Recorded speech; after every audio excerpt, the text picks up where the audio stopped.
अस्सलाम वालेकुम नाज़रीन, मैं हूं शेख अहमद अली, आप देख रहे हैं क्राइम टुडे न्यूज़। नाज़रीन, आज SC ST BC मुस्लिम फ्रंट की जानिब से एक बड़े पैमाने पर राउंड टेबल मीटिंग रखी गई। इसका मतलब और मकसद यही है कि वक्फ की जायदादों को कैसे बचाया जाए। जिस तरह से हमारे अपने लोग भी इसको तबाह करने में कोई कसर नहीं छोड़े हैं, और यही वजह है कि जनाब सनाउल्लाह खान ने अपनी जद्दोजहद दिखाते हुए हमेशा ये उनको फिक्र रहती है कि कैसे ये वक्फ की जायदादों का तहफ़्फ़ुज़ कर सके। इसीलिए ये इजलास रखा जिसमें कई दानिश्वर लोग यहाँ पर पहुंचे और अपने ख्यालात का इजहार किया। वाज़ेह है कि हम हाल ही में देख रहे हैं कि कैसे कुछ रिपोर्टर्स, कुछ पॉलिटिकल लीडर्स वक्फ की जायदादों को तबाह कर चुके हैं। वक्फ बोर्ड के चेयरमैनों से मिलकर अपनी अपनी दुकानें चला रहे हैं, लाखों करोड़ों रुपयों की वक्फ की जायदादें कब्जा करके बैठे हैं। ये किसकी जागीर है? ये किसका हक है? ये यतीमों, गरीबों, मजलूमों, मुसलमानों का ये हक है। लेकिन आज ऐसे लोग जमीनों पर कब्जा करके बैठे हैं जो कुछ दिन पहले, कुछ साल पहले तक बातें किया करते थे कि मस्जिदों को आबाद करने की जरूरत है, वक्फ की जायदादों का तहफ़्फ़ुज़ करने की जरूरत है। आज वही लोग इस पर कब्जा करके करोड़ रुपए बना चुके हैं। ऐसे लोगों के खिलाफ कार्रवाई होने की जरूरत है। ऐसे लोग इसलिए मुसल्लत हो रहे हैं कि आम लोग खामोश हैं, क्योंकि उनको पता ही नहीं है कि वक्फ बोर्ड से उनको किस तरह की आमदनी है, वक्फ बोर्ड से वो किस तरह से अपना हक ले सकते हैं। यही वजह है कि ऐसे कुछ लोग वक्फ बोर्ड के जरिए कुछ लोगों को मिला करके जमीनों को कब्जा करके सेल डीड भी कर चुके हैं, बड़े बड़े फार्म हाउस बना चुके हैं। ऐसे दल्लालों को सजा मिलने की जरूरत है। ऐसे दल्लालों के खिलाफ सख्त से सख्त कार्रवाई होने की जरूरत है। ये कब होगी? जब आम आदमी जागेगा, जब आम आदमी वक्फ बोर्ड से सवाल करेगा, जब आम आदमी हुकूमत से सवाल करेगा, जब आम आदमी आपके लोकल MLA से सवाल करेगा, तब जाकर ये सिस्टम हलेगा, तब जाकर ये लोग नींद से जागेंगे, तब जाकर कोई कार्रवाई होगी। वरना याद रखिए, ऐसे ही औक़ाफ़ की जायदादों को तबाह किया जाएगा और कोई कार्रवाई ऐसे लोगों पर नहीं होगी। कल तक पैदल फिरने वाले लोग, कल तक किराए के घर में रहने वाले लोग आज बड़ी बड़ी इमारतों में रह रहे हैं, आज महंगी कारों में फिर रहे हैं, आज बड़े बड़े पॉलिटिशियनों से ताल्लुकात बना के रखे हैं। इसकी वजह यही है कि ये वक्फ की जायदादों का सौदा करे हैं, वक्फ की जायदादों के ये सौदागर है, वक्फ की जायदादों को तबाह करने वाले ये लोग हैं जो इससे करोड़ों रुपए आए हैं और इस तरह से दलाली का काम शुरू करें। यही बात को लेकर ये लोग राउंड टेबल मीटिंग किए हैं ताकि कैसे हम हमारी खोई हुई वक्फ की जायदादों का तहफ़्फ़ुज़ कर सके, कैसे इस पर जो कब्जा करके बैठे हैं उनके खिलाफ कार्रवाई करें। जब तक आप नहीं जागेंगे तब तक ये होने वाला नहीं है। इसलिए हर घर से एक नौजवान निकले और अपना हक पूछे वक्फ बोर्ड से, हुकूमत से, तब जाकर ऐसे लोगों के खिलाफ कार्रवाई होगी। जो बेरोजगारी हमारे शहर हैदराबाद में बढ़ चुकी है, कई लोगों के कारोबार खत्म हो चुके हैं। वक्फ की जायदादें अगर है तो उस पर आप कारोबार कर सकते हैं, लेकिन हमें पता ही नहीं है कि वक्फ बोर्ड से हमें किस तरह का फायदा होता है, किस तरह से हमारा हक है वक्फ बोर्ड से जो मिलना चाहिए वो नहीं मिल रहा है। ये इसलिए कि कुछ वक्फ बोर्ड के चेयरमैन और कुछ ऐसे दल्लाल किस्म के रिपोर्टर पूरी तरह से तबाह करके रखे हैं वक्फ बोर्ड को और वक्फ की जायदादों को। ये इसलिए कि कोई उनको पूछता नहीं है, कोई सवाल नहीं करता।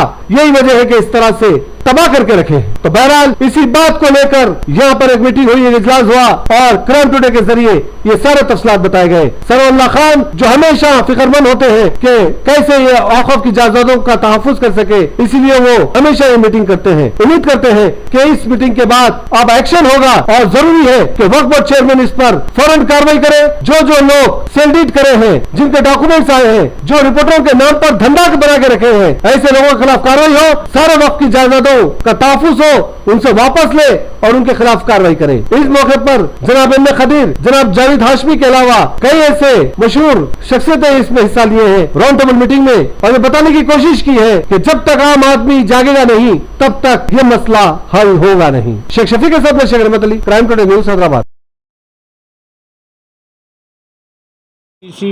मुस्लिम फ्रंट और MPJ की जानिब से आज एक राउंड टेबल रखी गई। यह राउंड टेबल का सबसे अहम मकसद ये है कि वक्फ अमेंडमेंट बिल 2024, क्योंकि पिछले 10 साल से इस मुल्क के अंदर सनातन धर्म की हुकूमत है और उनके जो कानून वो बनाए जा रहे हैं तमाम के तमाम एंटी मुस्लिम और एंटी दलित, ये समझ से बाहर है कि वो लोग चाह रहे हैं क्या। ऐसा महसूस हो रहा है कि आने वाले वक्त में ये लोग, इनकी हुकूमत में इस मुल्क से दस्तूर को ख़त्म कर देंगे, और दस्तूर हिंदुस्तान की एक ताकत है, उसको बचाना आप हम सबका फ़र्ज़ है। दस्तूर को बचाने के लिए हम तमाम हिंदुस्तान के सेकुलर से, दलित से, BC से और मुस्लिम से अपील कर रहे हैं कि वो रोड पे आएँ और एहतजाज करें, ये हुकूमत के ख़िलाफ़ में अपनी ताकत का मुजाहरा करें। एजुकेशन सेंटर हैदराबाद में वक्फ अमेंडमेंट बिल के बारे में राउंड टेबल कॉन्फ्रेंस हुई। मुख्तलिफ़ तंजीमों की जानिब से, मुख्तलिफ़ लोगों की जानिब से इन मसाइल को उठाया गया। और इसमें ख़ास बात यह है कि यहाँ पर नॉन मुस्लिम जो ऑर्गेनाइजेशंस के हेड्स हैं, उन लोगों ने भी इसमें ताउन का इजहार किया। ये अब हमें ये मोमेंट जो उठ खड़ा हुआ है, ये अवेयरनेस जो शऊर आ गया है अवाम में, हमें इस मोमेंट को आगे लेकर बढ़ने की ज़रूरत है। हमें मसाजिद में, हमें हर नुक्कड़ पर इसके प्रोसेशन के ज़रिए इस बिल को जो खामियां हैं उसको बेहतर बनाते हुए एक सही बिल, जैसे एविक्शन एक्ट बिल है, एविक्शन एक्ट बिल को बिल्कुल बाजू रख दिया गया है। एविक्शन एक्ट बिल है, उसमें जो करप्ट लोगों को वक्फ बोर्ड से हटाने की ज़रूरत है। ऐसे साफ शफाफ बिल पेश करें और इसकी आमदनी, इसके जो डेवलपमेंट होगा, इसका फ़ायदा गरीबों को पहुंचाया जाए तो मुनासिब रहेगा। ये हमारी कोशिश है और हमारी कोशिश जारी रहेगी। शुक्रिया। कैटेगराइजेशन का जो जजमेंट आया उसके ऊपर मीटिंग थी और इस बात को बड़ा गौर व फिक्र करने के बाद ये बात तय हुई कि सुप्रीम कोर्ट के सामने इस सब कैटेगराइजेशन का न कोई एम्पिरिकल डेटा था, ना कोई ज़रूरत थी, क्योंकि इसका डिस्प्यूट था नहीं। और जैसे सुप्रीम कोर्ट का जजमेंट आया, सुप्रीम कोर्ट के कई बार ऐसे जजमेंट्स आए जो लार्जर बेंच को प्रेजेंट हुए और प्रेजेंट होने के बाद वो जजमेंट रिवर्स हुए। जैसा ADM जबलपुर आया था तो उसको अभी पुट्टास्वामी जजमेंट में 7 जजेस एंड 9 जजेस उसको ये बोले कि वो जजमेंट गलत था। तो इस तरीके से सुप्रीम कोर्ट को बोलना चाहिए कि जो इशू है वो इंटरनल इशू है और उसको पॉलिटिकली एंड सोशली उसको देखना चाहिए, ना कि जजमेंट के तहत, क्योंकि जजमेंट होने के बाद फिर कॉन्स्टिट्यूशनली वो बाइंड हो जाता। बाइंड ऐसा जजमेंट होना चाहिए जो लॉ, इसका कोई लॉ से ताल्लुक़ नहीं है, ये कॉन्स्टिट्यूशनल राइट है। तो कॉन्स्टिट्यूशनल राइट तो पहले से था, इसी वजह से ये तय हुआ कि सुप्रीम कोर्ट को जाया जाए, फिर से बोला जाए कि ये जजमेंट गलत है, लार्जर बेंच के ऊपर इसको करेक्ट कीजिए। वक्फ के ऊपर ये बोला गया कि पुराने जितने अमेंडमेंट्स आए थे और इम्प्रूव हुए, पहली बार जो 1913 में एक्ट आया था, 1913 तक जितने बार वक्फ एक्ट को लाया गया वो इम्प्रूवमेंट ही हुआ। और ये जो एक्ट आ रहा वो वक्फ बोर्ड की पूरी नेचर एंड फैब्रिक जो स्ट्रक्चर है, उसका स्ट्रक्चर है वो ख़राब कर दे रहा। और केशवानंद भारती में इस बात को माना गया था सुप्रीम कोर्ट के तहत कि जो सोशल स्ट्रक्चर है और जो कॉन्स्टिट्यूशनल स्ट्रक्चर है उसको आप लॉ के तहत चेंज नहीं कर सकते। तो पार्लियामेंट को ऐसा कोई राइट नहीं है सो लॉ को ख़राब करने का, और जो अमेंडमेंट्स है वो वक्फ एक्ट को ख़राब करने के है, बेहतरी के नहीं है। आपको इसी को हक़ है तो इसको बेहतर करने का हक़ है। उस बारे में भी तय हुआ कि इसको पॉलिटिकली और सोशली आगे लेके जाएंगे। Thank you so much. State president movement for piece and justice Telangana आपसे मुखातिब है। आज BC SC ST मुस्लिम फंड और MPJ की तरफ से एक नशिस्त रखी गई थी जो 2 बुनियादी मुद्दों पर थी और उस पर बड़ी अच्छी गुफ्तगू हुई और बहुत अहम शख्सियतों ने इसमें हिस्सा लिया। एक मुद्दा था कि वक्फ बोर्ड की तरमीमात के सिलसिले में हुकूमत की न नीयत साफ़ है न नीति साफ़ है, और मजमूई तौर पर आज का ये इजलास इनकी नीयत को भी और इनकी नीति को भी मुस्तरद करता है। और दूसरा, जहाँ तक ताल्लुक़ SC ST उसकी कैटेगराइजेशन के बारे में है, ये भी दर हकीकत मरकज़ की एक साजिश है कि इनके दरमियान तफरक़ा पैदा कर दिया जाए और इसके ज़रिए अपने सियासी संगासन को मजबूत किया जाए। हम इस क्लासिफिकेशन को भी मुस्तरद करते हैं। और तीसरी बात जो आज के जलसे में तय की गई है और आज के इजलास में ज़ेर बहस भी आई और वो एक महासिल है आज के प्रोग्राम का, वो ये कि जब तक हम खामोश रहेंगे, हमारे मसाइल सिर्फ़ हमारे अंदर घूमते रहेंगे, जिस दिन हम मसाइल को लेकर बाज़ार में आएंगे और लोगों के लिए राय आम्मा हमवार करेंगे और फिर हुकूमत के ऊपर दबाव डालेंगे, तब कहीं जाकर हमारे मसाइल हल हो सकते हैं। ये दरहकीकत आज के इजलास का जो है हासिल रहा है। मैं हमारे दरमियान में बहुत जाने पहचानी क़ानूनदान शख्सियत मौजूद है। मैं मसूद अली ख़ान साहब से ख्वाहिश करता हूँ कि वो इसको समाप्त करें और अपने ख़यालात का इज़हार करें। बीसी मुस्लिम फ्रंट एंड एमपीजे की तरफ से आज एक राउंड टेबल कॉन्फ्रेंस मुनक़िद की गई 5 अक्टूबर को, और इसका मेन मकसद है कि जो 2024 का वक्फ अमेंडमेंट बिल, इसके मुखालिफ ये राउंड टेबल रखा गया। और हमारा जो मेन मकसद ये है कि इसका जो पार्लियामेंट सेशन है 2 दिसंबर से लेकर 20 दिसंबर तक, आप देखिए इससे पहले भी जो है ना ऐसा कोई जो है ना उनकी तरफ से जो बिल पास करना था तो 150 पार्लियामेंट के एमपीज़ को बाहर निकाल कर फेंक कर उन्होंने उसको अप्रूव किया।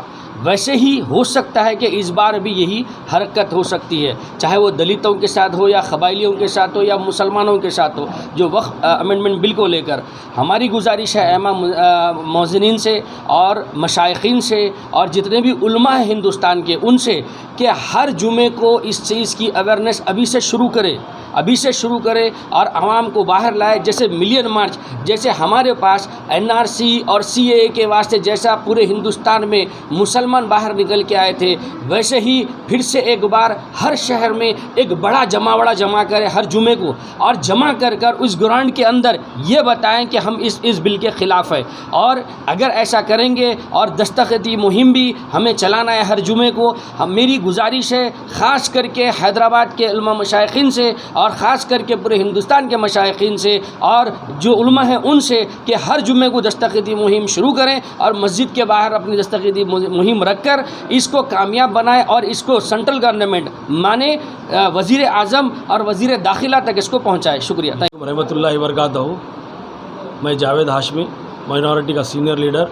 आज वक्फ अमेंडमेंट बिल के लिए जो है कॉन्फ्रेंस मदीना एजुकेशन सेंटर में हुई थी अल्हम्दुलिल्लाह। लेकिन मैं एक बात ये कहना चाह रहा हूँ, जो वक्फ की प्रॉपर्टीज़ है जिसमें वक्फ में जो कब्ज़ा करके बैठे हुए लोग, उन लोग जो है इसके बारे में जो है आगे नहीं आ रही है, और जो हमारे अवेयरनेस होने की ज़रूरत है। और जो मदीना बिल्डिंग हो या मस्जिद के कमेटियाँ, जो वक्फ बोर्ड बनाई हुई कमेटीज़ है, जो एक कमेटी में जो है 7-7 मेंबर है, अगर हज़ारों मस्जिदें जो वक्फ में है, अगर वक्फ बोर्ड के मस्जिद के कमेटियाँ ही अगर रोड पे निकले तो काफ़ी हो जाएगा। मेरा मशवरा ये था, कहीं दरगाहें हैं, वक्फ बोर्ड के मस्जिदें हैं, कहीं स्कूल्स है, उन लोग को कोई अवेयरनेस नहीं है, उनको कोई फ़िक्र नहीं है। हालांकि वक्फ की प्रॉपर्टीज़ पे बैठे हुए किराएदार और वक्फ बोर्ड जो है असल उनका बाप है वक्फ बोर्ड, इन लोग जो है अपना सौतेला बाप बनाना चाह रहे मोदी को। मैं आप लोगों से एक मशवरा आपको देना चाह रहा हूं कि आप अपने वक्फ बोर्ड को पकड़ के चलिए। इंशाअल्लाह आपके साथ में वक्फ बोर्ड क़यामत तक रहेगा, क्योंकि अगर मोदी और योगी आ गएगा तो आपको मलियों में से, आपको कारोबार से भी निकाल के रख देंगे। और मस्जिद की कमेटियाँ वालों, जब आपका ज़िम्मेदार जब मोदी बन जाएगा तो आप भी कमेटियों से भी दूर हो जाएंगे। मैं आप ख़ास करके मस्जिद के कमेटियों से और जो दरगाहों की कमेटियों से अपील कर रहा हूं कि आप लोग आगे बढ़कर जो है एक स्ट्राइक करिए। एक 7-7 मेंबर की कमेटी है, इंशाल्लाह ये कामयाब हो जाएगा इंशाल्लाह। मेरा मशवरा। अस्सलाम वालेकुम। हैदराबाद में दलित, मुस्लिम और अन्य पिछड़ा वर्ग के माध्यम से आगामी सरकार की जो नीतियाँ हैं, खास करके वक्फ बोर्ड बिल 2024 का है, अनुसूचित जाति जनजाति का क्लासिफिकेशन है और अन्य मामलों को लेकर आज हैदराबाद सिटी में एक बहुत बड़ी एक राउंड टेबल कॉन्फ्रेंस का आयोजन किया गया। इस कॉन्फ्रेंस के प्रमुख आयोजक माननीय सनाउल्लाह खान जी रहे और इस कॉन्फ्रेंस में कई लोगों ने शिरकत करके सरकार के नीति और नीतियों के ऊपर सवाल उठाए। खास करके इस कॉन्फ्रेंस में आने वाला संभावित वक्फ बोर्ड बिल 2024 को किसी भी कीमत पे सरकार ने वापस लेना चाहिए। अनुसूचित जाति जनजाति का क्लासिफिकेशन की तरफ सरकार ने बढ़ना नहीं चाहिए और अन्य सुविधा उपलब्ध करके, चाहे दलित हो, आदिवासी हो, माइनॉरिटी हो, इनके कल्याणकारी योजना के प्रभावी रूप से अमल करना चाहिए। और इसीलिए हो सकता है कि आने वाले पार्लियामेंट के सेशन के ऊपर जो दिसंबर में होगा, जिसको विंटर सेशन कहते हैं, वो विंटर सेशन के ऊपर दिल्ली में इस मामलों को लेकर एक बड़ा आवाम का जलसा हो सकता है या मोर्चा हो सकता है। इस तरह का भी प्रयोजन करने का आज सोच विचार हुआ और इस तरह से एक बड़े लेवल पे आज का कॉन्फ्रेंस का सफल आयोजन हुआ। बहुत अच्छा।